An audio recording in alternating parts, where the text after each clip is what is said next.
क्या बात है। जीते रहो लाल, जीते रहो।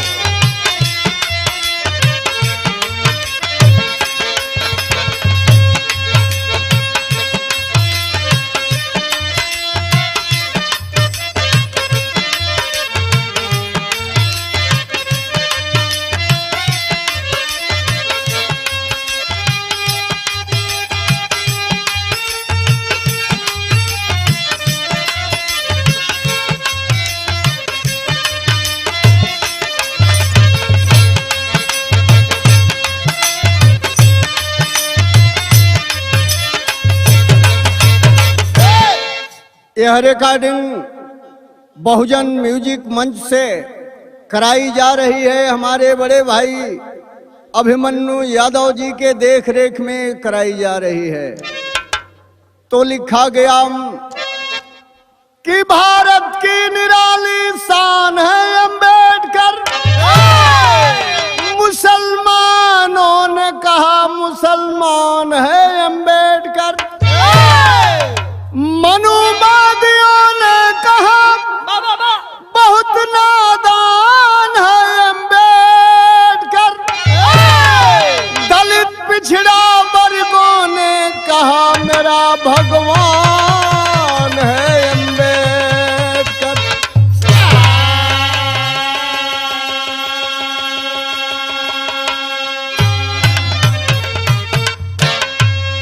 साथियों, इस देश में अंग्रेजों वापस जाओ का नारा चल रहा था और हमारे देश के रणबांकुरे जवानों ने अपनी जान की आहुति दी। अंग्रेजों भारत छोड़ो, अंग्रेजों भारत छोड़ो। कितने नौजवान फांसी के फंदे पर झूल गए, लेकिन फिर भी ये देश आजाद नहीं हुआ। अंग्रेजों ने आखिरी फैसला किया, है कोई माई का लाल जो संविधान बना करके दे दे तो हम लंदन चले जाएंगे। मैं पूछता हूं कि कहां गई थी मोतीलाल की वरिष्ठरी और कहां था ये पंडित जी का पतरा जिसमें केवल ग्रहण लगाते हैं। कोई नहीं मिला। मिला तो एकमात्र बाबा साहब अम्बेडकर, जिनको पढ़ने में दिक्कत, खाने में दिक्कत, पानी पीने में दिक्कत, कोलंबिया विश्वविद्यालय से डिग्री लेकर के आए और देश में खड़ा हो गए। मैं संविधान दूंगा, अंग्रेजों तुमको वापस जाना होगा। कैसे कहे यहाँ तरजबा मास्टर, सनम बेवफा का आ गीत है बाम कि वो हरे दुपट्टे वाली सीधी साधी भोली भाली जानम रुक जाना, जानम रुक जाना, जानम रुक जाना, जानम रुक जाना। तू सलमा है या सुल्ताना, तू सलमा है या सुल्ताना, नाम तो अपना बदलाना, जानम रुक जाना, जानम रुक जाना, ओ जानम रुक जाना, ओ जानम रुक जाना। भैया बाबा साहब अम्बेडकर संविधान लिख दिए और क्या लिखे, जो आज मामला फंसा हुआ है। क्या लिखे, अंग्रेजों जाओ हमको आजाद बनाओ, जाओ लंदन में, जाओ लंदन में, जाओ लंदन में, जाओ लंदन में, जाकर खाओ लंदन में, मौज मनाओ लंदन में, जाओ लंदन में, जाओ लंदन में, जाओ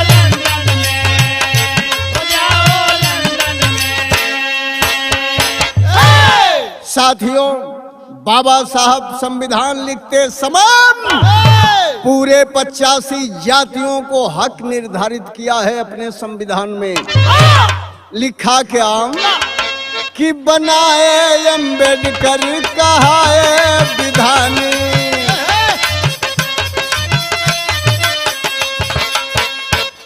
85 से घबराए कुछ हिंदुस्तानी।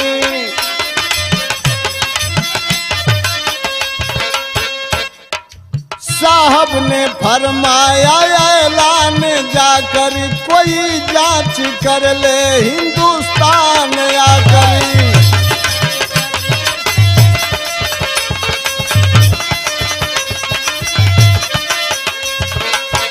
तनी भर समझ लें, हमारे देश के नेताओं ने जा करके कहा अंग्रेजों से कि बाबा साहब अम्बेडकर संविधान तो ठीक बनाए, लेकिन उसमें थोड़ा सा मिस्टेक है।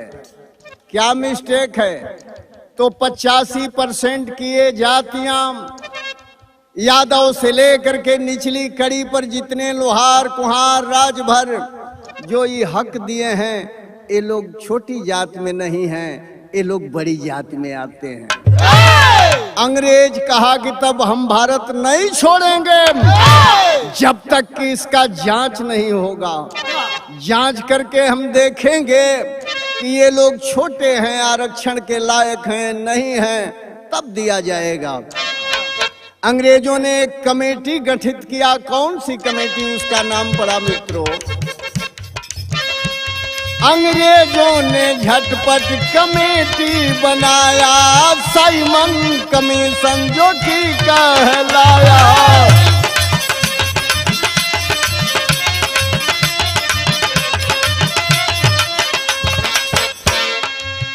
कमेटी गठित हो गई। तब हमारे देश के नेता नेहरू जी से बात किए कि ये 85% हक जो संविधान के अंदर परम पूज्य बाबा साहब अम्बेडकर दे दिए हैं, ये यादव ले लेगा, राजभर ले लेगा, चौहान ले लेगा, कुशवाहा ले लेगा, चमार ले लेगा, लोहार कुम्हार ले लेगा, तो आप लोगों को पंडित जी अब पतरा बाँचना रहेगा। आलू छीलेंगे आप लोग।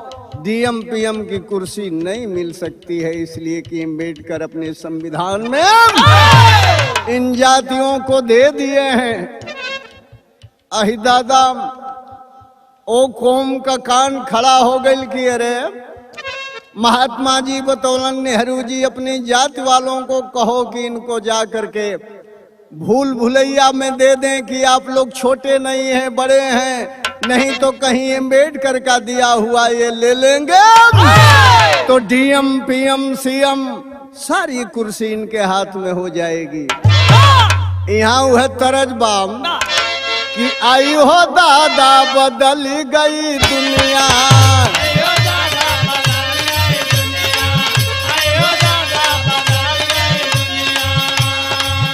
अब खाए के पूरी बजावे नहर मुनिया, खाए के पूरी बजावे नहर मुनिया, आई हो दादा बदल गई दुनिया।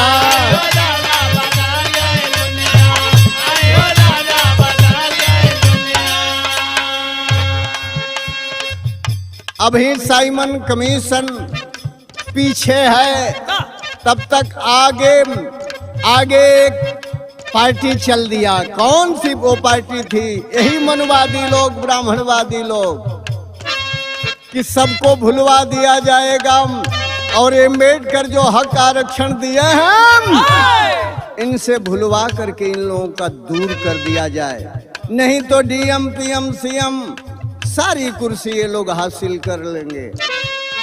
ए बाबू चल दिए। लिखा गया कि मुख में राम बगल में छुरी,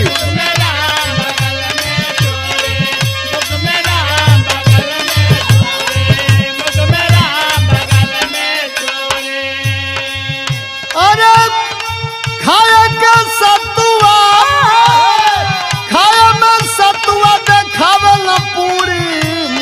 राम बगलिए में।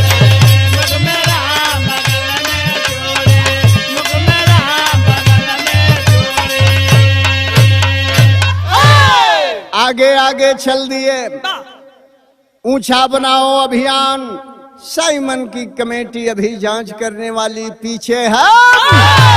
तब तक ये आगे आगे चल करके भुलवा देने लगे। सबसे पहले हमारा बिरादर की द्वार पर अलन, यादव जी लोगन की द्वार पर हमार बिरादर आगी बार के इकट्ठे बैठ के अपन राय मसाविरा करत रहलन। तब तक के ब्राह्मणवादी लोग एड़ी पर ले जनेऊ माजती कुल पहुंच गईलन और पहुंच के कहलन नमस्कार यादव जी नमस्कार। हमार बिरादर कहलन गे रे महाराज का गगरी में डुबावत नहीं, आज ले हमनी के प्रणाम कैली हैं, जा आप आशीर्वाद देत रहले हैं। आज कमन दिन हो कि आप हमार प्रणाम करत ने। तब पंडित जी लोग बतावल जे भैया सुना, आज हमने अपनी ज्योतिष में देखली है जा कि आप लोग तो हमने से ऊंच हुआ। कैसे ऊंच महाराज? कहला ब्रह्म लोक से ब्राह्मण आ गौ लोक से ग्वाला, मने ब्रह्म लोक से 10 फुट ऊपर गौ लोक बा, वहां से आप लोग आइल हैं, तो हमनी के न प्रणाम करे के चाहिए। समझावे लगलन, कहलन हई अम्बेडकर देतन तो लेबा जा।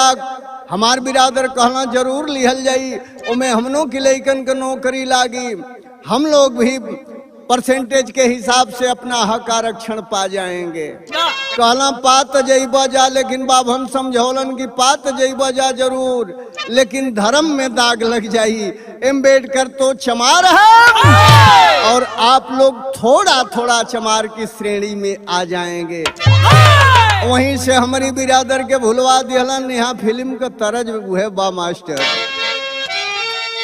कि पीछा नहीं छोड़ब हम तोहार बलमू, जबले प्यार का न करबाई करार बलमू, जबले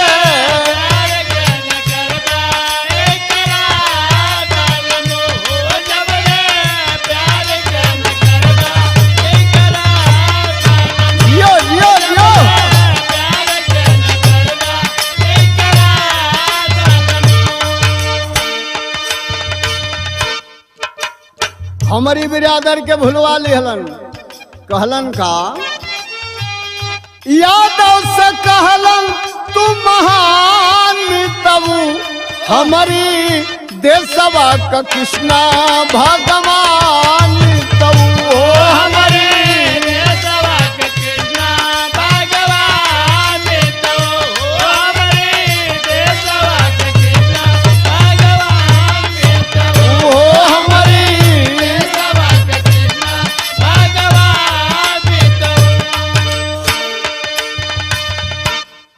हो चरावला गाय तू हम चरावे ला,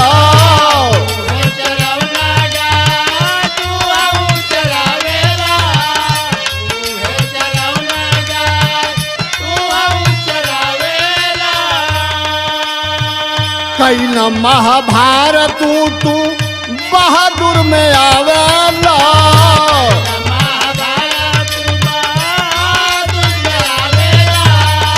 कैला महाभारत तू बा उन्हीं का भैया खानदान तबू, हाँ उन्हीं का भैया खानदान तबू, हमारी देशवा का कृष्णा भगवान तबू, हमारे देशवा का कृष्णा भगवान तबू, हमारे देशवा का कृष्णा भगवान तबू, हमारे देशवा का कृष्णा भगवान तबू। लाठी ले ला जाम, गाय चरावा जा, यह तो उनका आरक्षण रही। हमारे भगवान को चोर कह दिया कि आपका कृष्ण भगवान बहुत चोर थे, लेकिन हम समझ नहीं पाए और हम लोग इसी में भूल गए कि अम्बेडकर का दिया हुआ आरक्षण अगर ले लेंगे तो हम चमार की श्रेणी में आ जाएंगे। और भुलवा दिया, कहा कि अब अपनी मेहरारून के कह दो लोग कोने में से दलिदर टूटा सूप से खेदी लोग तो दलिदर भाग जाई। अरे कोनो सरवा नीलगाय थोड़े बाकी खटिया के नीचे कोने में समाइल बा। अरे पढ़ो लिखो, जिसका बेटा पढ़ लिख लेगा डॉक्टर इंजीनियर पीएचडी हो जाएगा, उसका बिना सूप बजाए दलिदर भाग जाएगा। ए भैया इसी में यादव फंस गए। हमार बिरादर पूछलन जे बाबा ए बाबा तनी जाते जाते एगो औरी बात बतावो। कहला कौन बात? कहला हमारी खानदान में औरी केहू ना रहे। कहला काहे काहे बलिया जिला में दूगो भाई सौरू लोरिक रहलन, 72 किलोमीटर चौपड़िया कूद जात रहलन, दिए मौज पर गुर्रा। कहला जियो शेर क्या खानदान है। यही में यादव भूल गए और बाबा साहब का दिया हुआ आरक्षण से दूर हो गए। समझा के गए कि पीछे कोई आएगा पूछेगा कि ऊंचे हो कि नीचे हो, बता देना कि हम ब्राह्मण से भी ऊंचे हैं, हम गौलोक से आए हैं। यादव का काम तमाम कर दिया, विकेट गिर गई। अब आगे बढ़लन तोले है हमार राजभर भैया लोग भेटाइल, इहो अपन गगरी खरहर लेके जात रह लोग शिकार खेले। तोले बिचही में पंडित जी भेटा गए लोग। कहलो आप लोग क्या हुआ? कहलो सरकार हमनी के तो राजभर हो जा। कहलन ये रे रे रे रे रे रे रे ये बात मत कहो, आप लोग राय साहब हैं, भरद्वाज ऋषि की खानदान के हैं जो रामचरितमानस में जाग बलक से बात किए हैं। उस खानदान का हो करके सुनत नहीं है अम्बेडकर के ले जहाँ साहब लिहल जाई, हमनों के हक अधिकार मिली। कहना रे रे रे रे रे ले ले बजा गलती हो जाई। गलती का होई समझावत नहीं है। एगो तरजबा मास्टर यहाँ वह कौन तरजबा कि चलत चलत हमारी चलत चलत हमारी अब कमरा फिरैली भैया, गोकुल हो नैहरी के तनी बदूर भैया।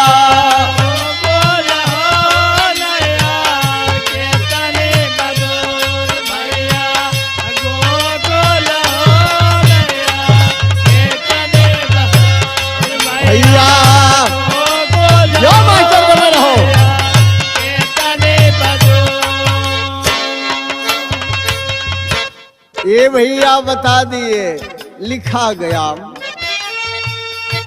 गांधी की आंधी में, गांधी की आंधी में भूलैल भर भैया नहीं, जनले न हो बाबा वाला संविधान नहीं।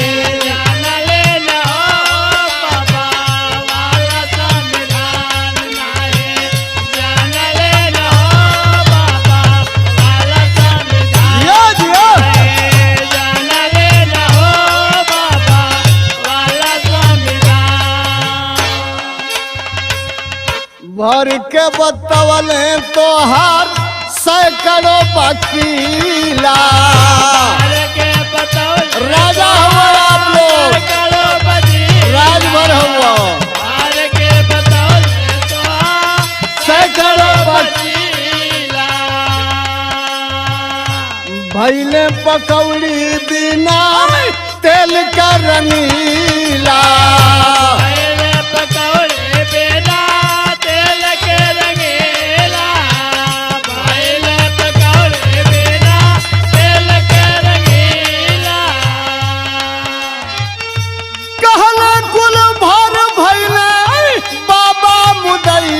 बल्कि पंडित जी कहो चल के काटल जाई धान, बल्कि पंडित जी कहो चल के काटल जाई धान, पंडित जी कहो चल के काटल।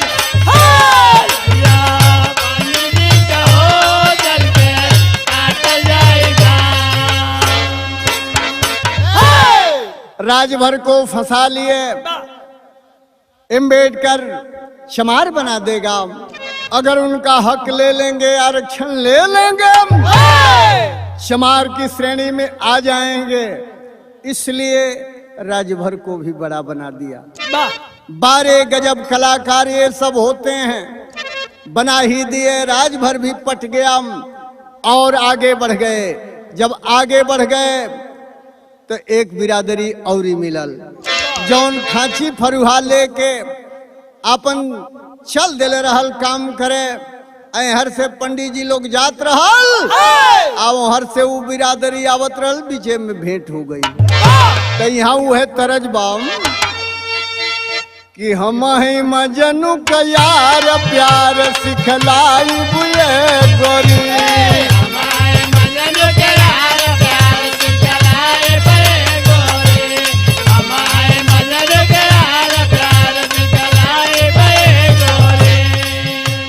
आई है तरह जब चलल रहल तो एगो हमार साथी गायक आज दुनिया में नहीं है, बड़ा हमारी उसकी विरहा हो रही थी।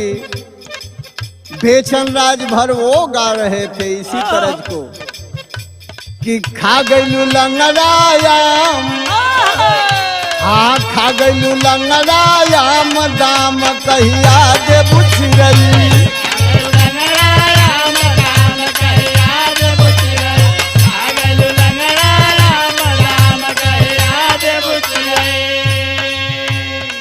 वाह वाह वाह। लेकिन रास्ते में खांची फरुहा वाली बिरादरी से ब्राह्मणों ने पूछा, नमस्कार, आप लोग कौन हैं? वो लोग बताए कि सरकार हमनी के लोग नोनिया कहेला। कहना रे नोनिया नहीं है, आप पृथ्वीराज की खानदान के आप लोग हैं। जो पृथ्वीराज पूरब देखते थे और पश्चिम बाण मारते थे, उस खानदान का होकर के सुन रहे हैं अम्बेडकर का दिया हुआ आरक्षण लेंगे। हाँ लेंगे। कहलन के रे बाप ले लेंगे, लेकिन चमार की श्रेणी से तो आप ऊंचे हैं, और ले लेंगे तो थोड़ा आपको अम्बेडकर चमार बना देंगे, और उस वीरता के बहादुरी में दाग लग जाएगी। कैसे समझौलन? गईले भेटाई चौहान शान में कूदे लगले,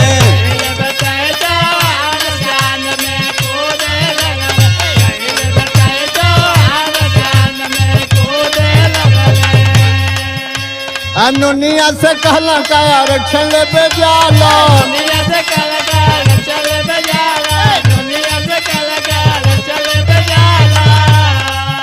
आ पृथ्वीराज वाला खानदान तू कहाला,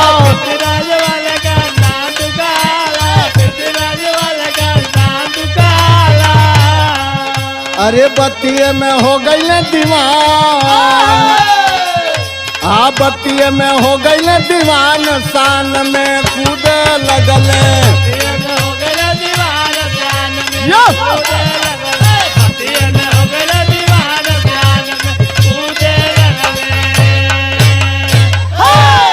चौहान भी कट गया, लोहार लोग मिलल।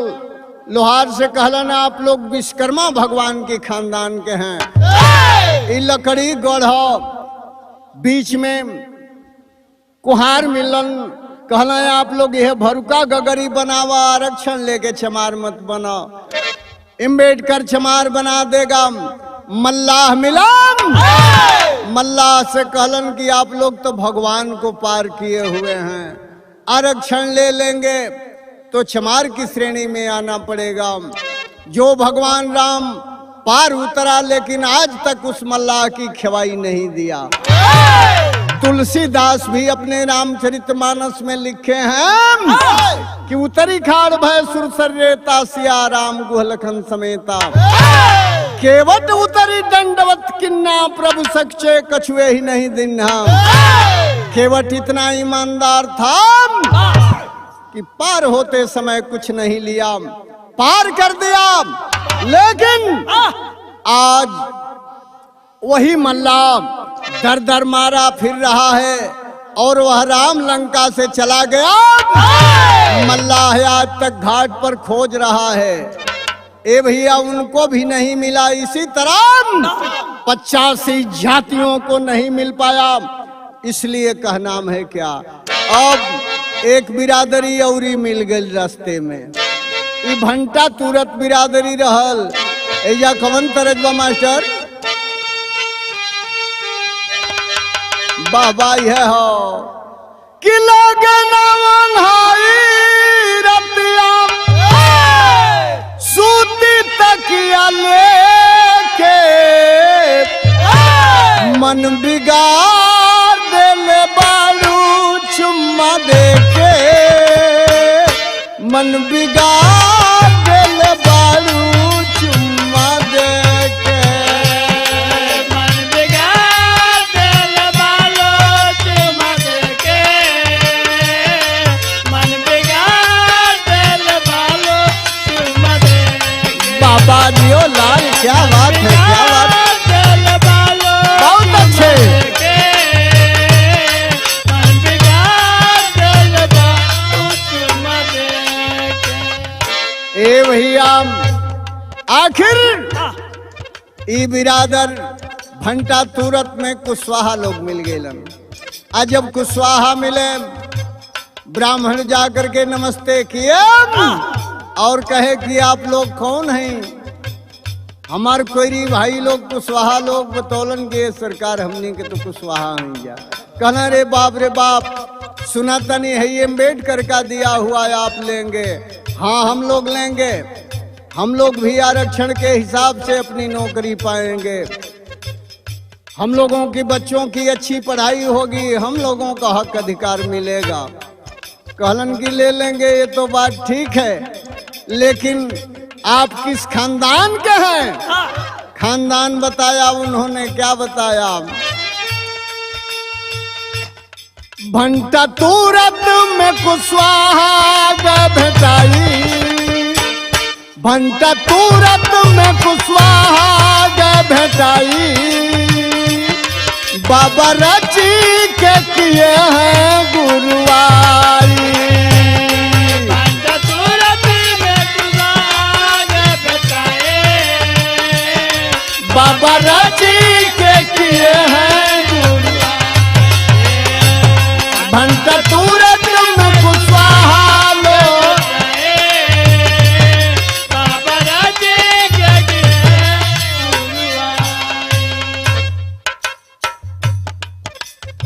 कुशवाहा से कहल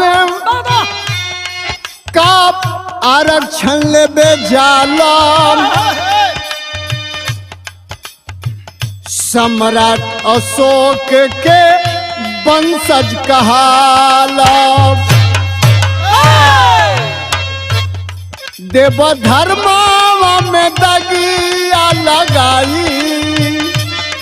देव धर्मावा में दगिया लगाई। बाबा रची के किए गुरुआई।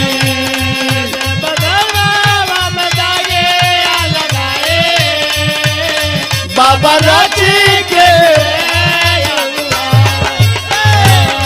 देव धर्मावा में दगिया। बाबा राजे के गुरुआई। धर्म में दाग लग जाएगी। और सम्राट अशोक बहादुर की खानदान है आप लोग। अम्बेडकर का दिया हुआ अधिकार लेंगे तो चमार बनना पड़ेगा। ए भैया कुशवाहा को भी भरमा लिए लोग और भ्रम पैदा करके आगे पहुंच गए तो धरती पर सबसे चलाक जात मिलल। और चलाक जात धरती पर कौन बा। ई जब तरह चलल रहल मास्टर ना तो एक गो गवैयन का एक गो स्पेशल तरज रहल। एक बनारस के रामदेव गुरु गावे का गावत रहल कि कथवा का पुतरी अब सरगवा से उतरी। पुतरी तो के लेके पुतरी तो के लेके डलबे हवा पर मरैया। पुतरी तो के लेके हवा पर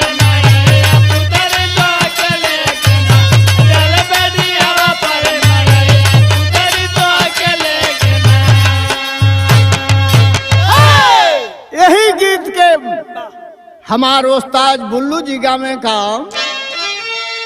कि गिल भैला पिसना, अरे गिल भैला पिसना, बनत नहीं के रोटी आया अधियारे घरमा, अधियारे घरमा, मुसरी लोटे ले बेलनवा अधियारे घरमा। बोलो बोलो।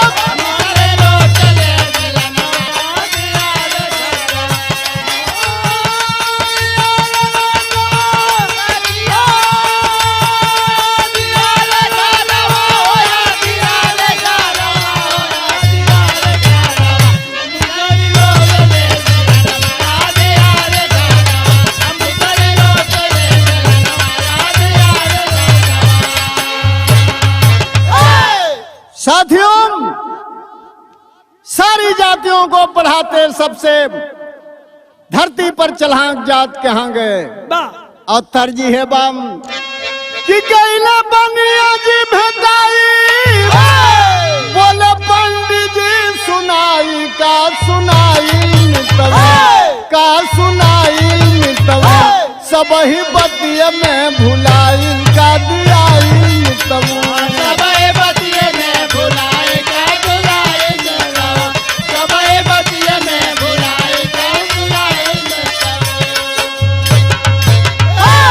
कहलन सुना तू तो महाजन का जात, सबसे बड़का कहत का दियाई मितवा, तनी देख पगलाई का दियाई मितवा।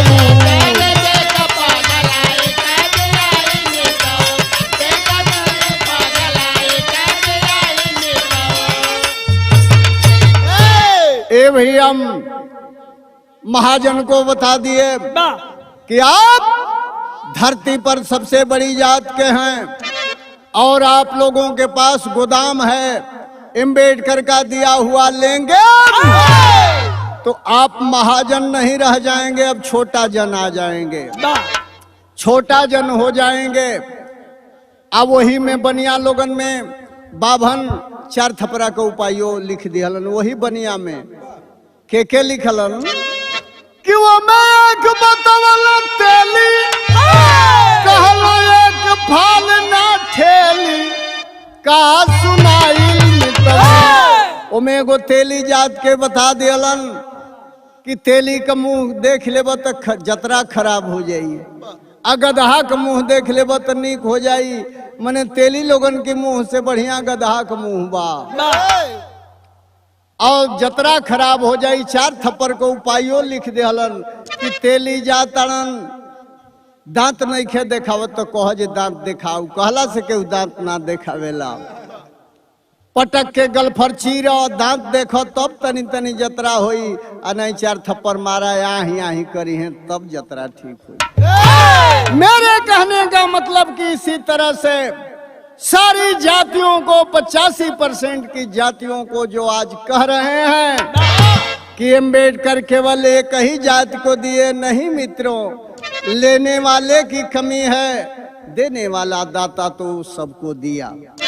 लेकिन हमारे पूर्वज अनपढ़ गंवार थे, पढ़े लिखे नहीं थे, समझ नहीं पाए, चंद चालाक ब्राह्मणवादी व्यवस्था के लोगों ने उन्हें भरमा दिया। आज भी भ्रम के आप शिकार हैं। बिहार के तरफ देखिए, बिहार में लालू यादव जेल में हैं, क्या गलती किए हैं? कोई गलती नहीं। हाँ, एक गलती उनकी जरूर हुई कि अडवाणी जब रथ लेकर के निकले थे तो शेरे बिहार के लालू यादव ने उन्हें जेल में बंद कर दिया। आज उसी का बदला ये सरकार चुका रही है, उन्हें जेल में डाल करके। तो आप कहते हैं कि अम्बेडकर नहीं दिए, लेकिन अम्बेडकर सबको दिए। इसीलिए अब जो है ब्राह्मणवादी वहीं से बैक होना शुरू कर दिए कि अब दूसरे को क्या समझाना, अब चलो यहाँ से। ब्राह्मणवादी तो बैक हो गया, लेकिन अब पीछे से साइमन कमीशन चल दिया जांच करने के लिए। जब जांच में निकला है तो पाया क्या, यादव के यहाँ आया और कहा कि आप लोग क्या आरक्षण लेंगे, कलन भग जाओ, हम लोग तो ब्राह्मण से ऊपर की खानदान के हैं, ब्रह्मलोक से ब्राह्मण है और गौ लोक से हम लोग हैं। हम लोगों को नहीं चाहिए साइमन कमीशन, वापस जाओ। साइमन कमीशन गो बैक का नारा देश में लग गया। तो लिखा गया यहाँ है तरजबा कि बोल जन बोला, बोल जन बोला, पपिहरा हरि के बोल जन बोला।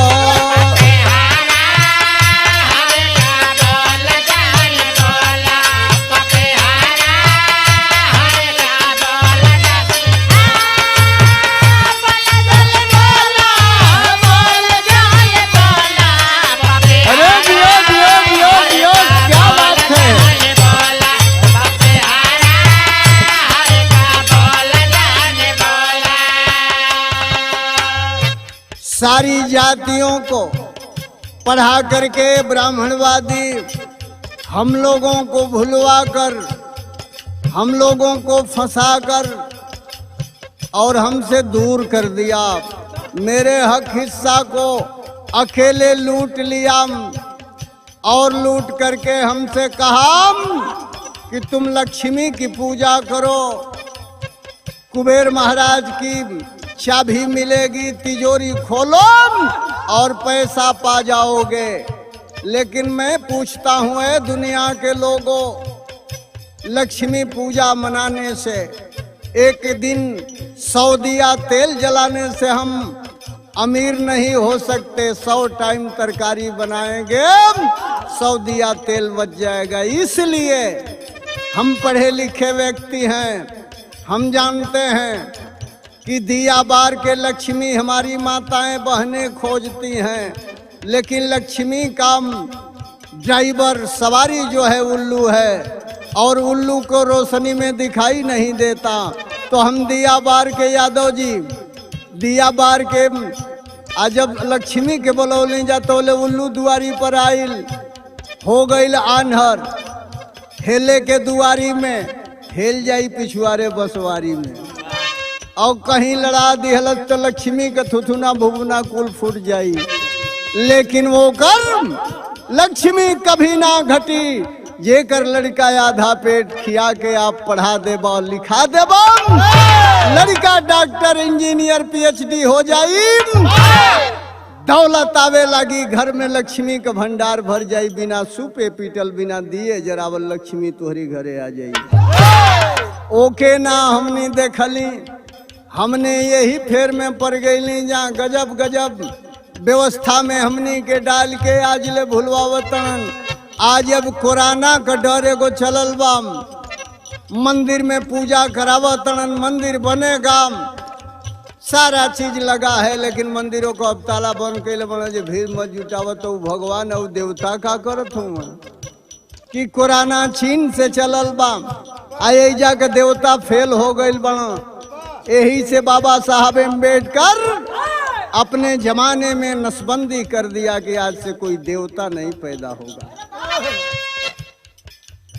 ए बाबू पढ़ा लिए ब्राह्मणवादी और पढ़ा करके चल दिए तो लिखा गया कि आज दसवा में बयरिया उल्टी बहल दसवा में।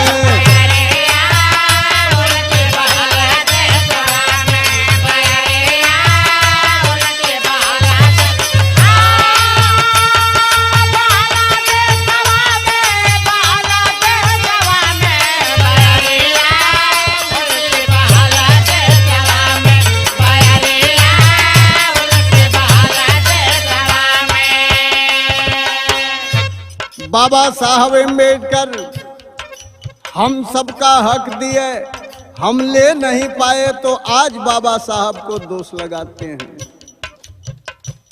लेकिन आगे बढ़े एक जाति मिली भाई, आगे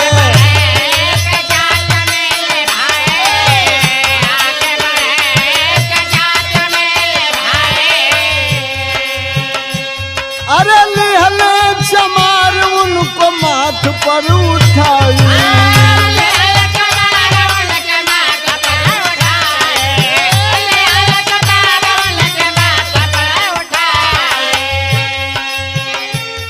अरे पबले आरक्षण से अपनी नौकरिया बयरिया उल्टी बहल देशवा में।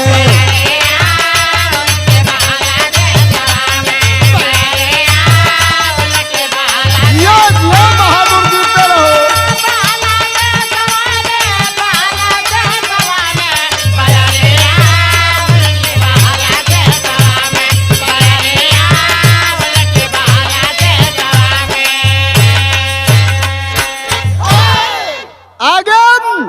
साइमन कमीशन पूरे देश में घूम गया। यादव इनकार किया, नहीं हम चमार नहीं बनेंगे। राजभर चौहान, मल्लाह, लोहार, कुहार सारी जातियां 85% की इनकार कर गई। एक ही जात धरती पर बहादुर कौम मिली जो बाबा साहब अम्बेडकर को मान लिया। वो भी 100 में 100 नहीं, सिर्फ 17 जातियों ने बाबा साहब को अपना लिया। 17 चमारों ने कैसे अपनाया? यहाँ हुए तरज बाम कि जमन में जयाम की चटनिया, जमन में जयाम की चटनिया, तमन सोवधनिया में नहीं।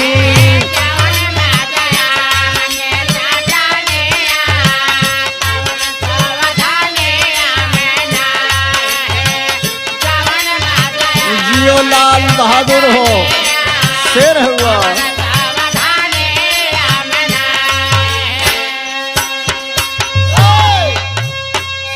धनिया में नहीं समा, धनिया में नहीं तमन शोभा, धनिया में नहीं जमन मजा अपनी परनिया। हाँ जमन मजा अपनी परनिया, तमन का सपनिया में नहीं। जमन मजा अपनी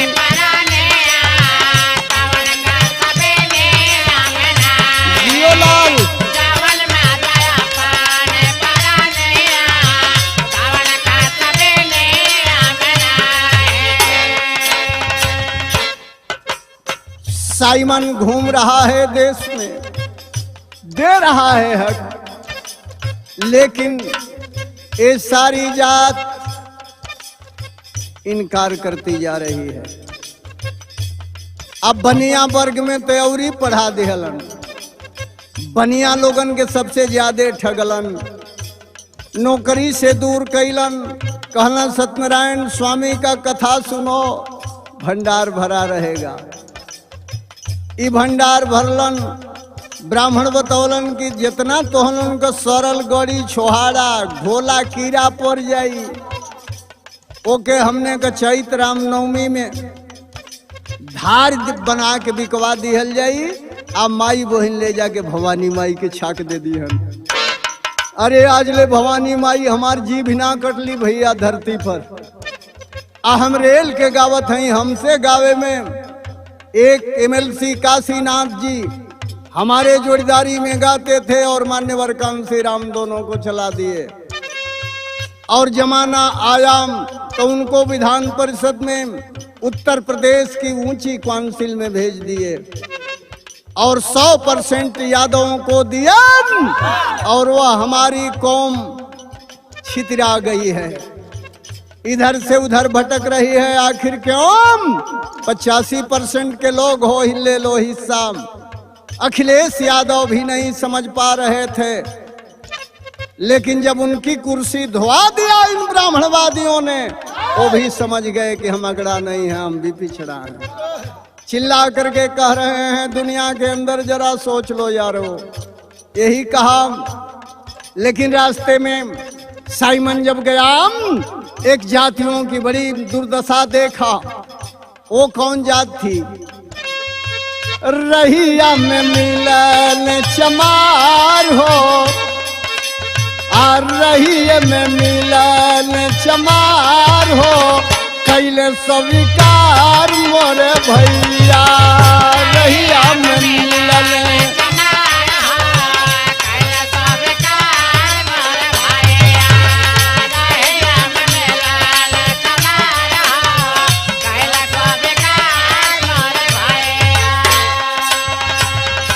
का कहलन आरक्षण उनकी मान गई न बतिया।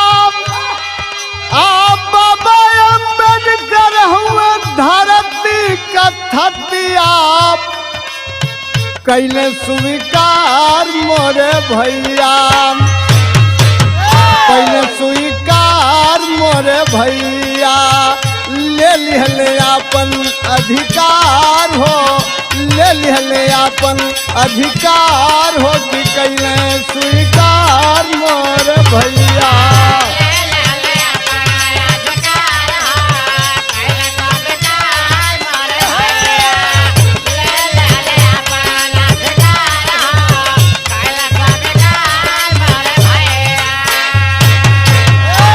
अपना अधिकार धरती पर चमार जात के लोगों ने ले लिया।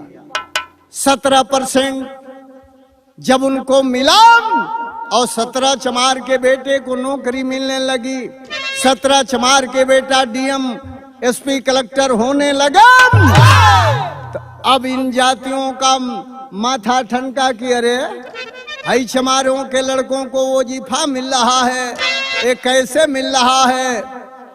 तब इन्होंने अब आज सोच रहे हैं कि हम काश अगर उस दिन ले लिए होते, आज मेरी भी दशा यही होती। इसीलिए तो लिखा है कि मंदिर के दरवाजे पर जाएंगे, मंदिर के दरवाजे पर जाएंगे, लाखों लाख भिखारी मिलेंगे। अगर अम्बेडकर के दरवाजे पर जाएंगे तो क्लास 1 के अधिकारी मिलेंगे। अब अधिकारी बनना है कि भिखारी बनना है, आप स्वयं अपना रास्ता चुन लें। दुनिया में 2 ही रास्ता है, एक तरफ मनुवाद, एक तरफ अम्बेडकरवाद। दोनों रास्ते पर चलेंगे, कहीं का नहीं होंगे। अगर एक रास्ते पर चलेंगे तो आपको हर चीज प्राप्त हो सकता है। इसीलिए लिखा कि बेईमानी बिरहा गटेरी बा मास्टर, बेईमानी बड़का भैया के सुझल, लेके हमारे हिस्सा का तोला बड़ैया। बेईमानी बड़का भैया के ए भी हमरा के कुछ ना दिहला, अब तोहरे कर्म में हीरा बाम। 27 से का होई, ऊँट के मुँह में जीरा बाम। घर द्वार मंदिर मस्जिद में होत हृदय में पीरा बाम। 27 से का होई, ऊँट के मुँह में जीरा बाम।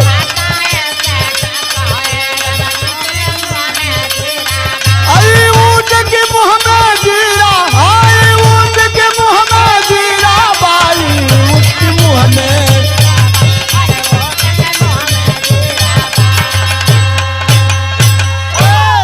साथियों, आज थोड़ा घना कुछ मिला तो भी इनको पीड़ा हो रही है।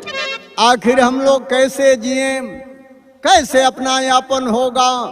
बाबा साहब अम्बेडकर ने तो सबको दिया, लेकिन लेने वाला लिया और न लेने वाला आज संविधान पर खतरा मंडरा रहा है।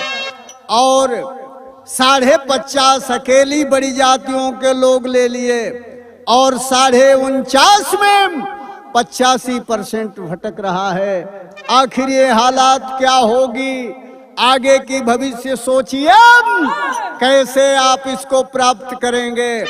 आज आरक्षण से दूर किया जा रहा है, संविधान की प्रति जलाई जा रही है, जो परम पूज्य बाबा साहब ने धर्मनिरपेक्ष संविधान सबको दिया था।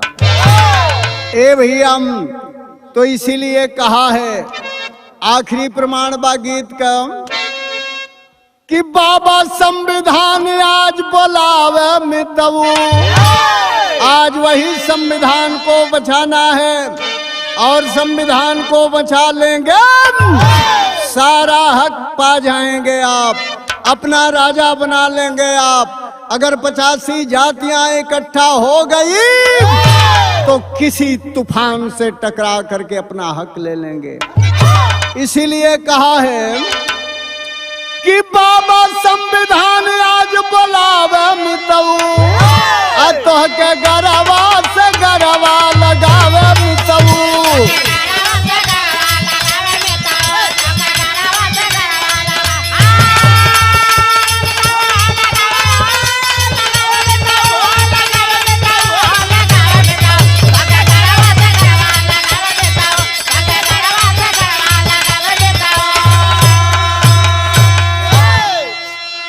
साथियों, 6 दिसंबर 56 के छवलस अंधेरा लिहल उठाए बाबा साहब अपन डेरा।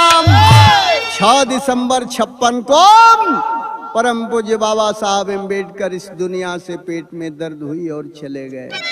लेकिन संविधान में कलम तोड़ पॉइंट लिख करके गए कि साइमन कमीशन जो बताया था कि ये लोग बड़ी जाति हैं, बाबा साहब को समझते देर नहीं लगी और उन्होंने कलम तोड़ पॉइंट लिख करके गए संविधान में कि आज तो नहीं, लेकिन जिस दिन ये 85% के लोग पढ़ लिख करके जागरूक होंगे और अपने हिस्सा को जानेगा तो देश में लड़ाई ठान देंगे।